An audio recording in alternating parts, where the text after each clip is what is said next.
Hey!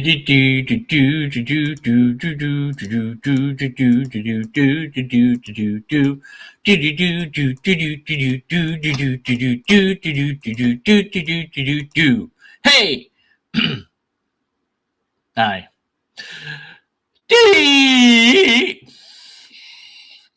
Sorry, let me try again. Converted man here. That's better. JP5 has 5 arguments you need to hear that are proof God exists.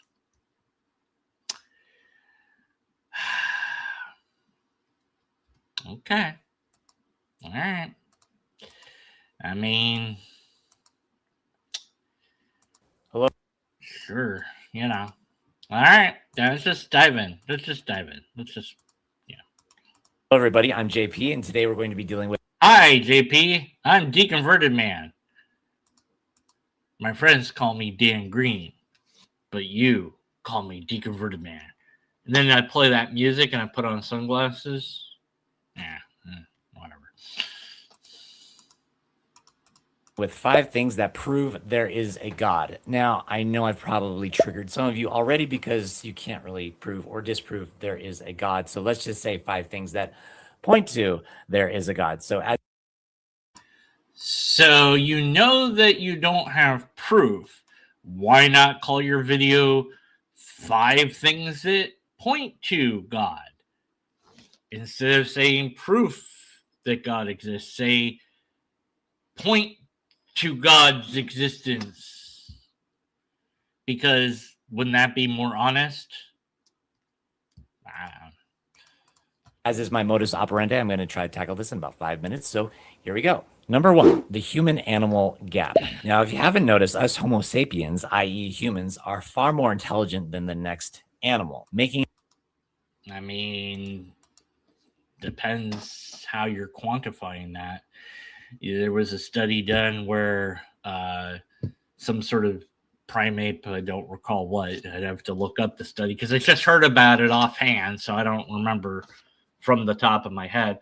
But anyways, they looked at this thing. They could memorize it way faster than humans could. So I don't know. Making us more capable and therefore more dominant than any other animal on this entire planet by a huge margin. So why is that? Now remember, science. Why not? I mean, if it wasn't us, it'd be something else, right? I mean, if there is some scale or whatever of intelligence, and I'm not sure what we mean by intelligence, has to be kind of more refined. Like, we're able to do things that other animals can't. Okay, cool. And so what? Well, how do we explain that? Good question. Don't know. So my and your ignorance on this subject doesn't prove anything. Just means we don't know how it works or whatever. We don't know. Okay. And that means something because we can't explain it. Therefore, if we can't explain it, then that means something is true, but that's actually a logical fallacy called the appeal to ignorance. I don't know, therefore I do know. No, that's not how that works. Scientists will compare the smartest animals in the world to about a 5-year-old child. And if you haven't noticed, 5-year-old children really aren't that much of a genius. Now, these intelligent. Well, again, I guess it depends on what 5-year-old you're talking about. There's certain prodigies that are really smart in certain topics, but really bad in others. There's kids that can, recite out the different presidents of the United States, and I don't know half of them. I don't even know 5 of them, probably. Maybe I could name 5. Let's see. George Bush, he was like 3 times. There was like different George Bushes, so that's easy. There's Bill Clinton, Donald Trump, Reagan, Nixon, John F. Kennedy. That's it. That's all I got. I don't even know how many that was. But some kids can recite all that, and they know how to like spell words. So, it depends on the topic. Intelligent animals on our planet include orangutans, dolphins, African gray parrots, and even octopuses. Octopi. Octopi. But again, why this? Was that meant to be funny? I don't know. Huge brain gap. The answer that you'll sometimes hear is humans may have eliminated other species that showed early signs of developing high intelligence, preventing a rival from emerging. Yeah, so somehow we were quelling uprisings from other animals on both land and in the ocean. Remember this list? No, the ocean, whatever happens there, doesn't really directly affect us humans, so we're not going to be competing there. Dolphins and other things in the ocean do not have the capacity that we have because they don't have this right here. They don't have this. So this gives us an ability that a dolphin just doesn't have. Also, being on land gives us the advantage of being able to make fire, which is really important to tool making and also to producing higher protein food that then increases brain capacity. So dolphins can't really do that either. They're limited to and by their environment. So if we could get a dolphin to get some fingers, especially opposable thumbs, and give them the ability to be on land, they might surpass us within a few, million years or so, give or take. But no, we were in competition with other creatures. Specifically, I guess, would be Neanderthals, So we beat them. They were stronger than us, and they were smart in some ways that we weren't, and we bred with some of them, and there's still Neanderthal DNA in some people. So, we didn't wipe them out completely, but we decimated them pretty much and won. And other intelligent creatures, their intelligence isn't like ours, so there's little to no competition. But I don't know where you got this answer from to your question. You don't cite where you got this idea from at all. You just say, here's a common answer to this problem, as if it is in fact a common answer to the problem that you're presenting us with. How do I know that that's a common answer? I don't. You just showed it on the screen and declared it to be that. I need some proof that this is an answer and that it's common. Why are humans smarter than other animals? Because we got opposable thumbs and we use fire. There you go. Okay. Anyways. Had dolphins on it. I don't think our ancestors were exactly preventing dolphins from evolving higher intelligence. So the point is this: human domination fits nicely into the account of the book of Genesis, where man is told to have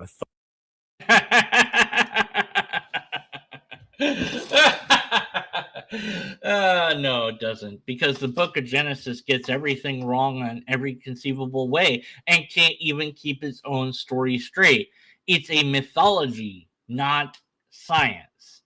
Genesis starts with an incorrect statement, then proceeds to lay out a framework that is not aligned with reality as science has explored it, and then decides, that way that things can't, we're going to change all that.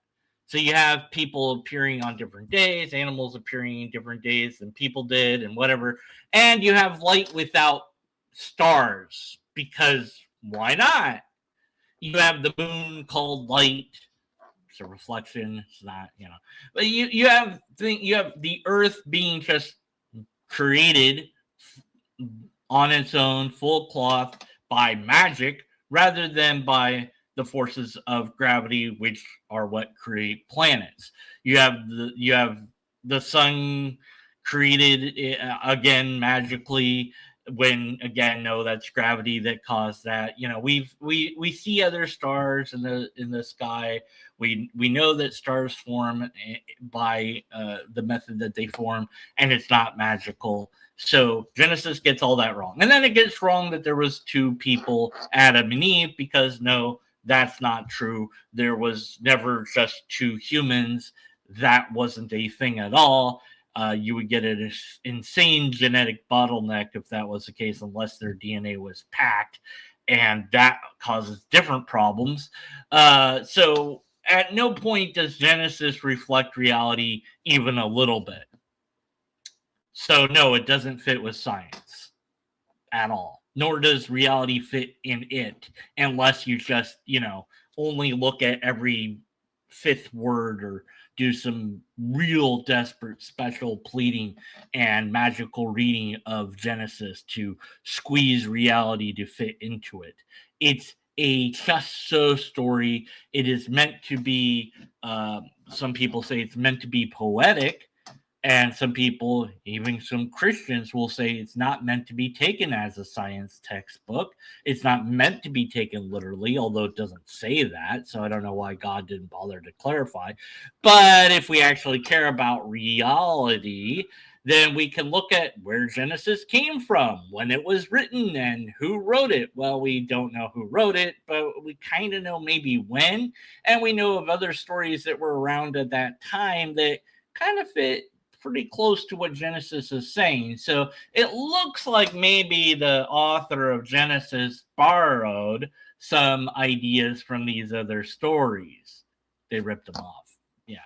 But yeah, sure, it fits in your book, even though it doesn't. Okay. What else do you got? Authority over all living things, i.e., managing, taking care of, etc. So just stop and think and ask yourself, really? Us humans are the only animal that cognitively dominates this planet? And well, and there we have a problem again. Genesis didn't say we're cognitively dominating. And it doesn't mention insects, which I find interesting. Like just other animals, not insects. So do we have dominion over insects? Also, we're supposed to take care of the animals, all of them. Well, we're sure not doing that. We're not doing a very good job of it. That's for sure. We've wailed for countless years, that we figured out, oops, we shouldn't be doing that. Oopsie. Our bad, and other animals we've domesticated and changed radically to fit our preferences. Is that taking care of them? I don't know. It's too vague. Anyways, but it didn't say that we're supposed to have intellectual superiority, it's just that we're supposed to take care of them. So it doesn't fit with your book, like I said earlier. The known universe, what are the odds of that? So your whole stick here, your whole stick is to say, well, what are the odds of that? Of what? That we humans are where we are in reference to other animals? There's no way to put odds on that. There's no math to do there. So what this really is an appeal to personal credulity. I can't believe that it is this way. Therefore, this other thing has to be true. But this is the way it is. And if you bother to learn biology, especially evolution, then it wouldn't be less of a mystery, perhaps, to you. But the fact that it's a mystery to you, or me, or anyone else, if it was a mystery at all, doesn't mean that your conclusion is right. Wow, it's so amazing. What are the odds? Hey, look, my book kind of fits with what it says. What are the odds? Well, I don't know. Did somebody write your book? Yeah, so that person might have said, hey, where did stuff come from? Wasn't me, so something like me made it?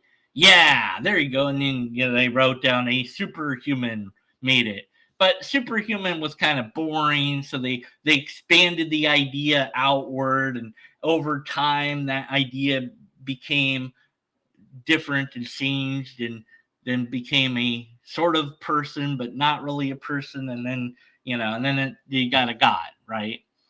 So the fact that any religious textbook that you can pick off of shelves just about, you might find things in it that you can kind of line up to reality if you cross your eyes and, hold your head tilted, doesn't mean that that book got it right in any way, shape, or form. Just that those humans observed things and pretended that those things were from God rather than, try to figure out how things really work, which is what science does.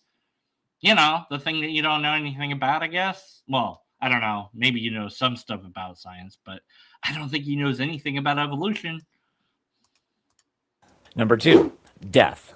You who are watching this are going to die. No, no, no, no, no, no, no, no, no. I am not. Ever. No, I refuse. And, well, okay, look. CRISPR technology is looking into ways to alter our DNA so that the part of the DNA sequence that doesn't recode itself correctly is fixed. And so then DNA can replicate itself indefinitely correctly every time. And that will stop aging and also make it possible for us to, like, age backwards, so to speak, within a limit. So I'm going to sign up for that whenever that's out. And if that doesn't work, I'm donating my brain to science, and then they'll put that in a robot and I'll be a cyborg. So yeah, speak for yourself. But we might actually conquer death as a species. It's not outside of the possibility of things we might be able to do. At least physical age death. There might be other forms of death we can't conquer, like something big and heavy falls on top of your brain and squishes it. You're probably dead. So we're going to have to find a way to protect the brain, and any way that we find to protect the brain is always going to have something that could go wrong. So, but yeah, hypothetically, given enough time, energy, and resources, we could figure out how to prevent almost all death for humans, and like store our brains in a giant space station somewhere that runs on solar or maybe black hole energy or both, and basically be indefinitely alive for as long as we feel like. That would be interesting. Sign me up, as long as there's a way that I can say I'm tired of this, I don't want to exist anymore, because indefinite existence might get boring. Anyways.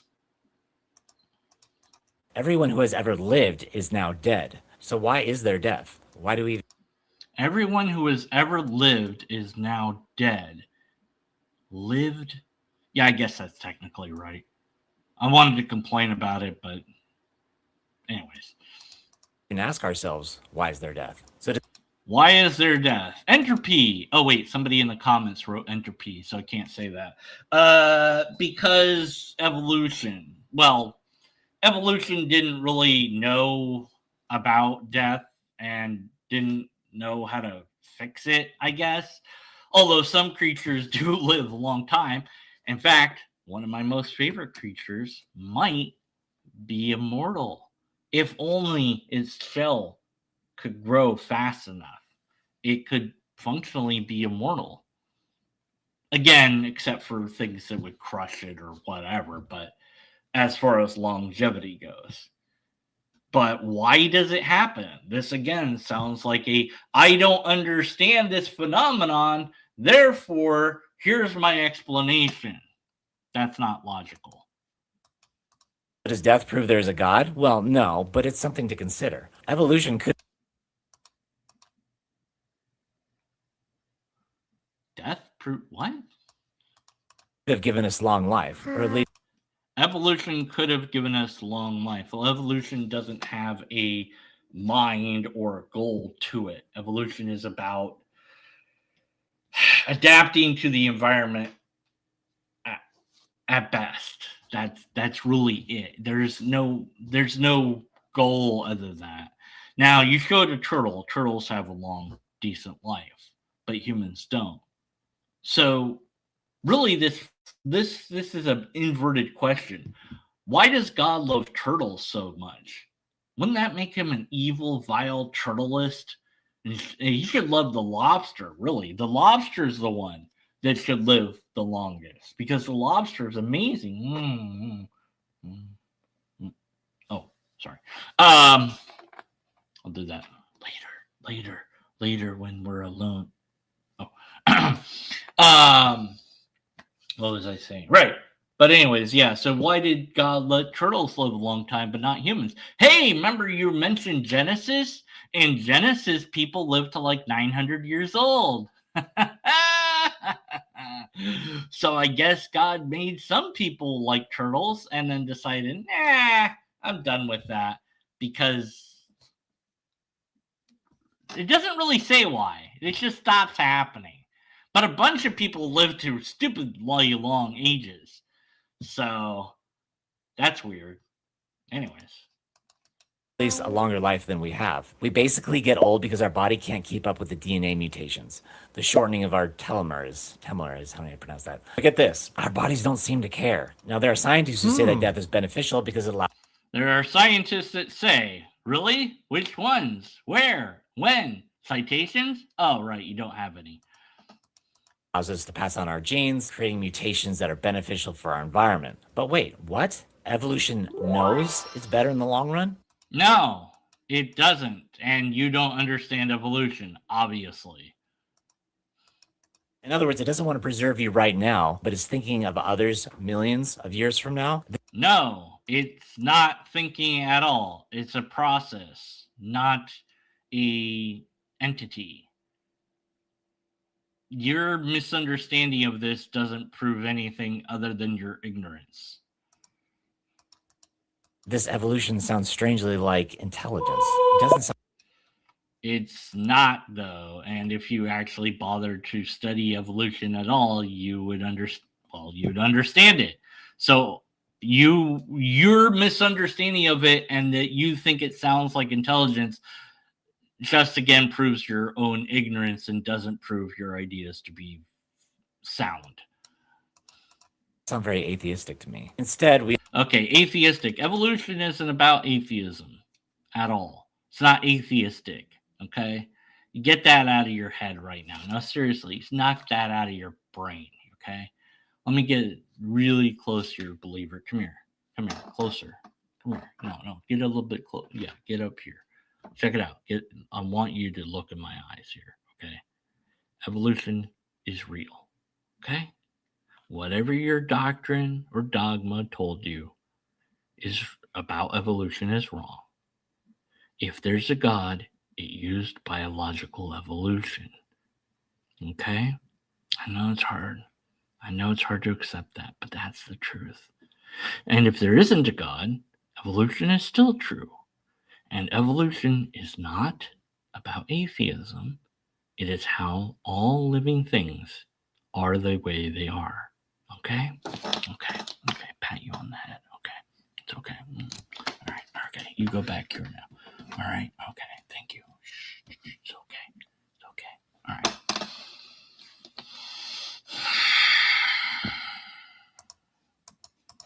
We all know that death sucks, and that points to the existence of a God who tells us that it sucks.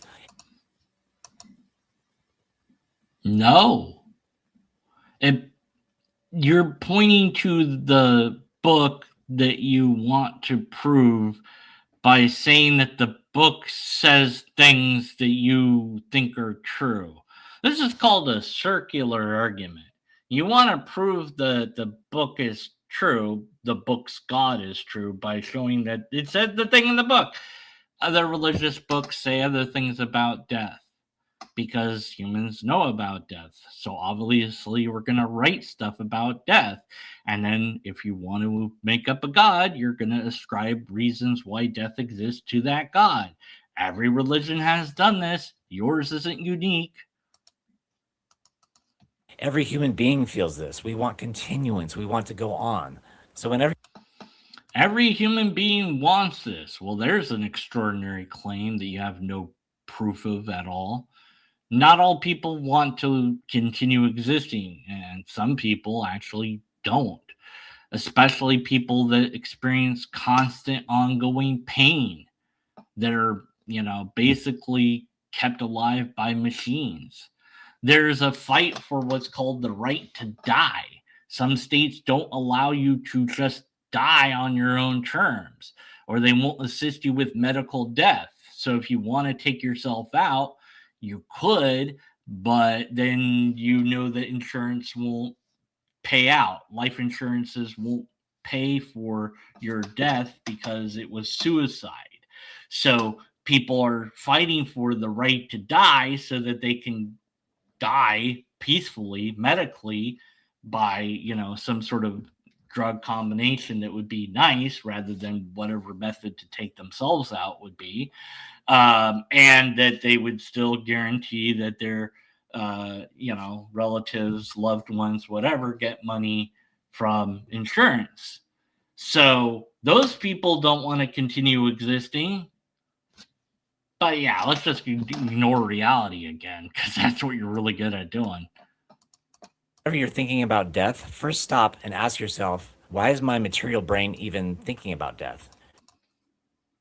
Well, again, here goes another question that you don't seem to know the answer to, and you're going to then say, well, the reason that it's doing this is some answer that I don't have any proof of. Again, appeal to ignorance. To quote King Solomon, eternity is written in their hearts. Don't care. All right, point number 3, life. So we just went from death and now we're at life. The fact that we even exist is just crazy. But first, what is life?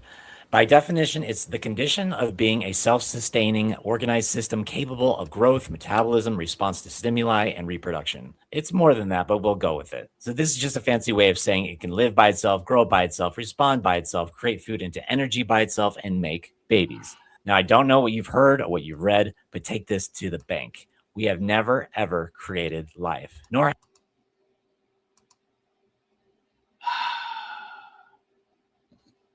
So what?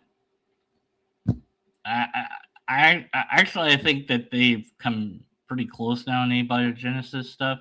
I don't know, but this is irrelevant, and you're going to actually prove that it's completely and totally irrelevant as a point in a moment here. So you know that this is an irrelevant thing to bring up, but you're bringing it up anyways. Really weird, because you negate your own point. It can't be a point if it's not a point. have we even come close. But let's just say that one day we do create life. What would that prove? It would prove that it takes intelligence to make life. Exactly. So you recognize that this is not a point at all. That we can't do this doesn't mean anything. Maybe one day we will. And then, oh, that means it took intelligence. Of course, you're going to say that because moving the goalpost is something that apologists love to do, it seems like. Yeah. But of course, the way that they will get life going will be to set up the necessary conditions for it to do its thing. That's not exactly making life per se. But it took intelligence. Yeah, okay. Now here comes another appeal to personal credulity and appeal to ignorance. Brilliant. Anyway, let's stop and think. Intelligence, us, hasn't been able to make life. But unintelligence, millions of years ago, was able to make it by itself with no outside help? Never mind the other idea that everything we see came from nothing, abiogenesis, or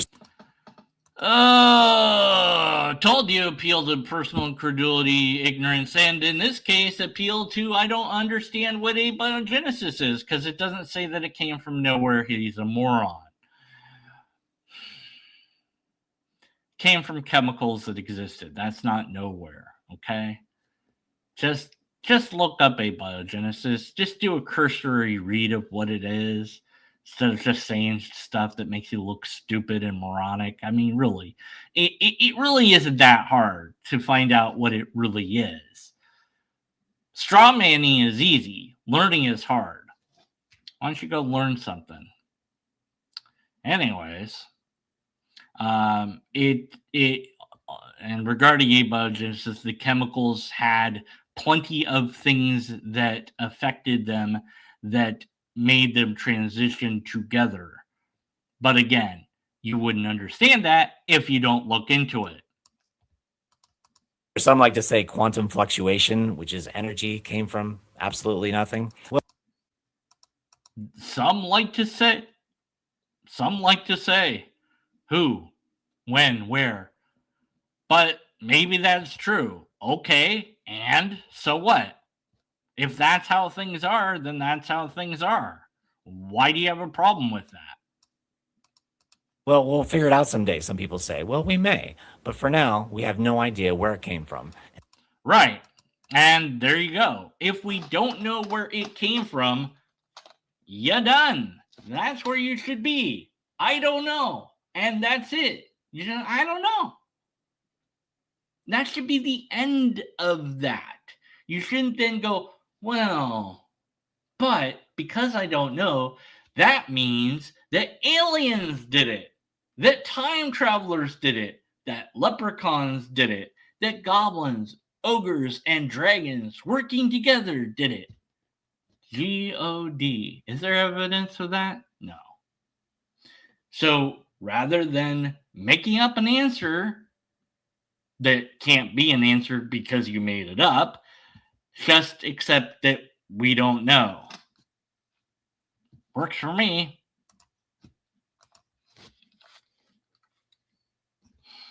And life itself points to a God. The number one complaint Life itself points to God. How? against God is ironically the number one proof for God. If God is good, why is there pain and suffering in the world? I actually presented this question to ChatGPT.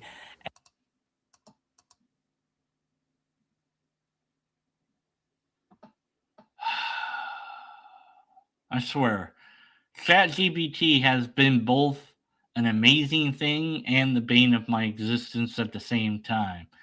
It's made people, even myself, incredibly lazy. It's real easy to throw something at it and get a result, but it's not intelligence, it's mathematics. It predicts the next thing. So one person pointed out that if you asked it, is there a seahorse emoji that because of the way it does stuff, it like gets stuck in an infinite loop and keeps going and goes insane. When I tried it, that didn't work, but I've fiddled a lot with ChatGPT on and telling it what it's allowed to do or not allowed to do. So my fiddling might have changed its behavior somewhat. So you try it and let me know what happens. Ask it if there's a seahorse emoji and let me know if it goes crazy for you. At any rate, it doesn't tell you things that are necessarily real. It predicts what it should say next. And the thing that it predicts more and gives more weights to are things that humans like to see and read. And it says, do you like this response or this response better? And I'm like, whichever one is more factual, that's the one I want. But people don't work that way. They go, I like that response better emotionally. And so it tailors itself to weight its conversation according to your desires rather than according to reality. And there's been some studies about how ChatGPT and other LLMs can drive you completely insane. Yeah, so that's a problem. So be careful. It's a tool. Use it as a tool, but also with like a huge grain of salt because it's going to get stuff wrong. But since you mentioned ChatGPT, I had a little fun. I took your entire transcript and I put it in ChatGPT. And like I said, on the back end, if you will, I told ChatGPT some rules that it has to follow. It has to call me deconverted, it has to and stuff like this, but it can't use emojis, it can't use dashes anymore. And also it's supposed to is supposed to analyze everything logically and scientifically. So I don't even have to prompt it to analyze stuff logically or scientifically. All I have to do now is just throw the thing at it, and it knows that I want to analyze for science and logic. And so I put in your entire transcript, and it came out with the analysis that it provided. So I'll just link to that conversation, because you can share the link to a conversation in the description, and you can just go check it out if you want. Spoiler, you got everything wrong. So anything you're going to say that chatbot GPT said is just made moot by the fact that it also says that everything in your video is wrong. And the problem of suffering and what it assumes. And this is what artificial intelligence had to say to me. The classic philosophical problem of suffering. Why would an all-powerful... Yeah. So it knows these arguments. You should have looked elsewhere, though. Yeah. So, yeah, it's the same old. A human label. Now, notice that last phrase. Badness is just a human label. Yeah, because it is. That's how words work. Exactly. Bad is only bad if objective morality exists. Wrong. No. This is a classic apologetic trope that misunderstands a lot of philosophy and logic in general. The label that we ascribe as bad is an actual thing that we in our own brain have marked that way for a specific reason. And that reason may fluctuate from person to person, but there might be an overall consensus on it. It just depends what you're talking about, because there's nuance and life is complicated. But broadly speaking, I think that it would be fairly safe to say that for the majority of humans, what bad is would be something that causes harm to themselves. Harm in the sense of something physical or mental that damages them in a way that makes them feel pain, that would be bad. But again, you can have some nuance in there. You know, my shopping cart, do I return it to the little area that it goes in or not? It doesn't cost me that much time to do what's right by returning it to its area. On the other hand, pushing it and see how far it goes is kind of fun. But I don't do that anymore because, I'm an adult now, and I'm like, I'm going to put it back where it belongs.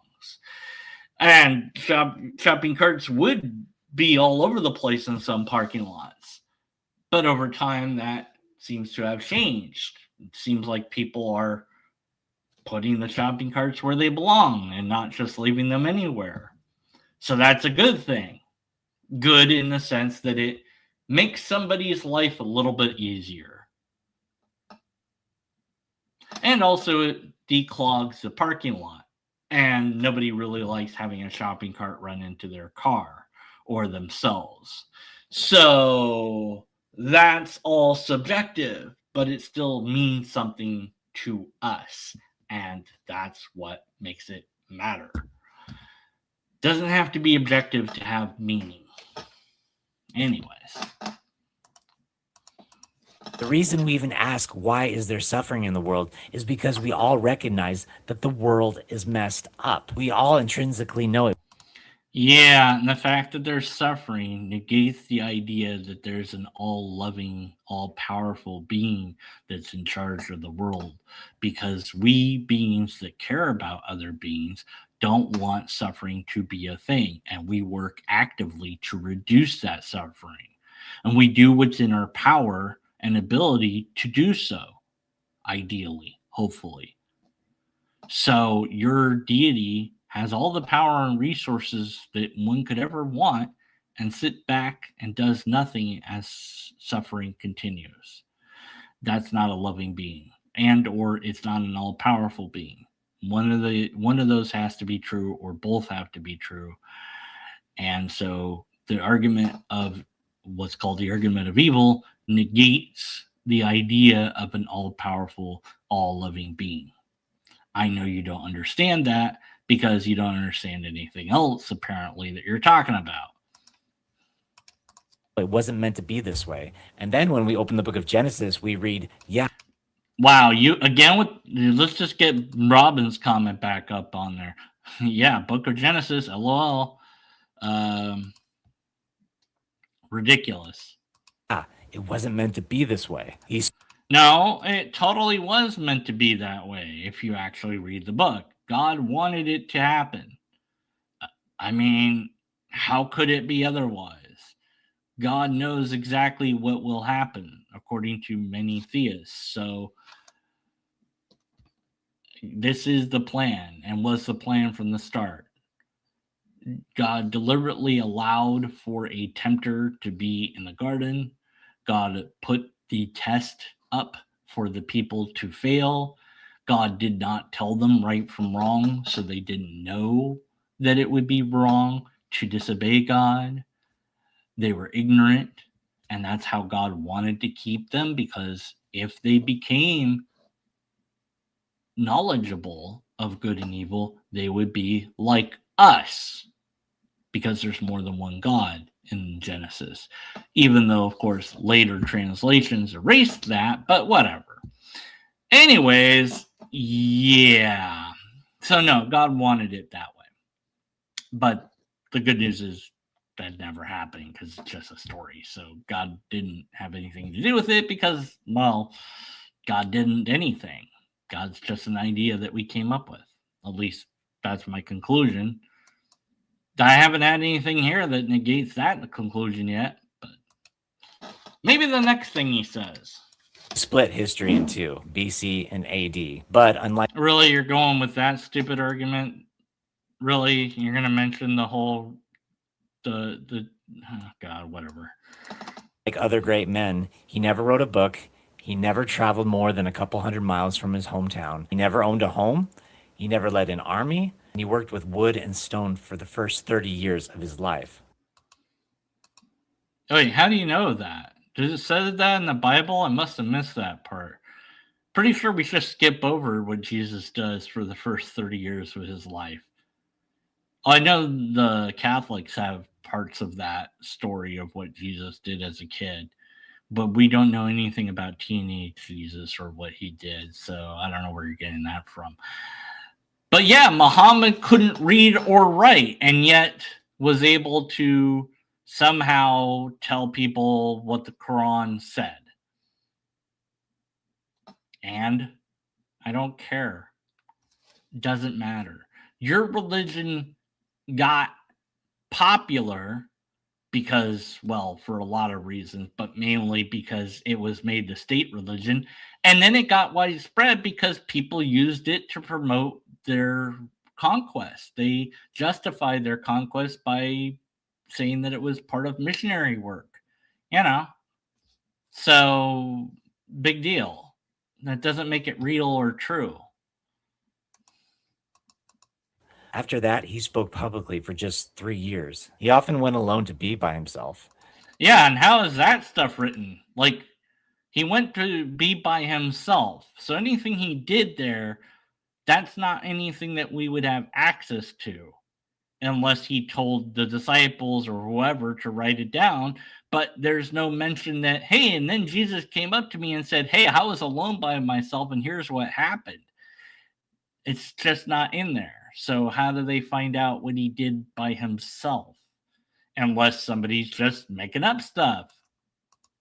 And when he died, all his friends ran away from him. He was killed quickly and ruthlessly. Yeah. And he was buried in another man's borrowed grave. Yeah. And yet this man, Jesus of Nazareth, has become the central figure of our entire human race. No, not in our entire human race. 33% of the world believes in Christianity. That's it. So you're just wrong about that. But that doesn't surprise me because you've been wrong about everything else. History had every reason to forget this man, but it never did, and I don't think it ever will. So yes. Well, I mean, I don't know.